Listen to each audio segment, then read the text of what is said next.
ओम नमो भगवते वासुदेवाय नमः। राधे कृष्ण ब्रजधाम यूट्यूब चैनल पर आप सभी का स्वागत है। सटतिला एकादशी की कथा।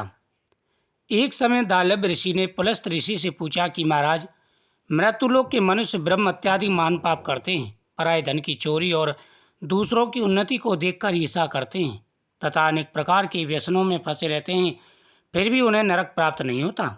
इसका क्या कारण है? ना जाने वे कौन सा दान पुण्य करते हैं जिससे उनके पाप नष्ट हो जाते हैं। यह सब कृपा पूर्वक कहिए। पुलस्त मुनि कहने लगे कि हे महाभाग, आपने अत्यंत सुंदर प्रश्न पूछा है।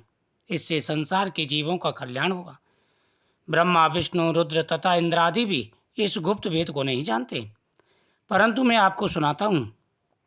माघ मास के लगते स्नान आदि से शुद्ध हो, इंद्रियों को वश में करके काम, क्रोध, लोभ, मोह, अहंकार, ईर्षा, अभिमान आदि का त्याग कर दें। पुण्य नक्षत्र में गोबर, कपास, तिल मिलाकर उसके कंडे उपले बनाने चाहिए। उन उपलों से 108 बार हवन करना चाहिए। उस दिन मूल नक्षत्र और एकादशी तिथि हो तो और भी उत्तम है। स्नान आदि नित्य क्रिया से निवृत्त होकर देवादिदेव श्री भगवान का पूजन और एकादशी का व्रत करें। रात्रि को जागरण करना श्रेष्ठ है। उसके दूसरे दिन धूप, दीप, नैवेद्य आदि से भगवान का पूजन करके खिचड़ी का भोग लगावें। भगवान कृष्ण का पूजन करके पेंठा, नारियल, सीताफल या सुपारी सहित अर्घ देते हुए विनय करें कि हे भगवान, आप दीनों को शरण देने वाले तथा इस संसार सागर में फंसे प्राणियों का उद्धार करने वाले हैं। हे पुंडरीकाक्ष, हे जगत गुरु, आप लक्ष्मी सहित इस तुच्छ अर्घ को स्वीकार करें। इसके पश्चात जल से भरा हुआ कुंभगड़ा ब्राह्मण को दान करें। उस समय ब्राह्मण को श्याम गौ और तिल देना उत्तम है।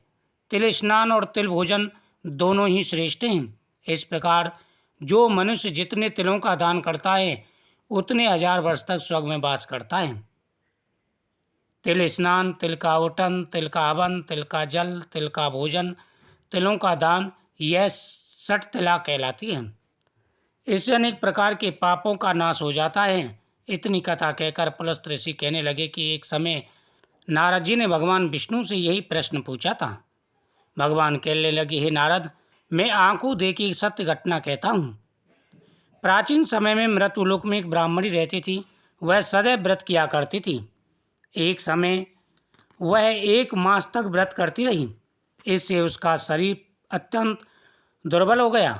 यद्यपि वह अत्यंत बुद्धिमान थी, फिर भी उसने कभी देवताओं या ब्राह्मणों के निमित्त धन तथा अन्न का दान नहीं किया।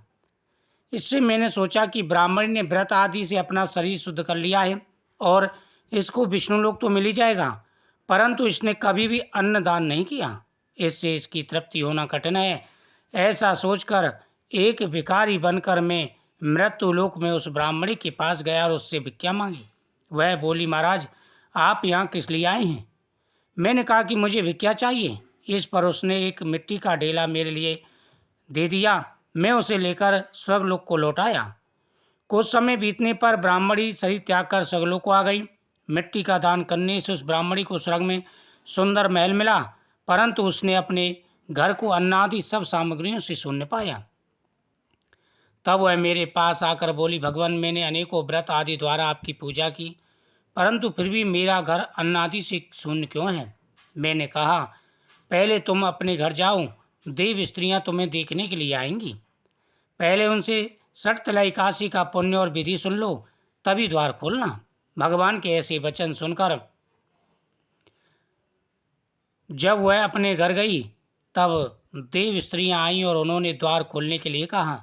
तो ब्राह्मणी बोली कि आप मुझे देखने के लिए आई हैं, तो सबसे पहले सटतिला एकादशी का महत्व कहिए। तब उनमें से एक देव स्त्री ने सटतिला एकादशी का महत्व सुनाया। ब्राह्मणी ने महत्व सुनकर घर का द्वार खोला। देवांगनाओं ने देखा वह ना तो गंधर्वी और ना ही असुरी, वरन पहले जैसी है। फिर उस ब्राह्मणी ने देव स्त्रियों की कथानुसार सटतिला एकादशी का व्रत किया। इसके प्रभाव से वह सुंदर और रूपवती हो गई तथा उसका घर अन्न आदि समस्त सामग्रियों से भरपूर हो गया। भगवान कहते हैं कि सभी को सटतिला एकादशी का व्रत अवश्य करना चाहिए। लोभ को छोड़कर के दान पुण्य आदि करें, हर मनोकामना पूरी होगी।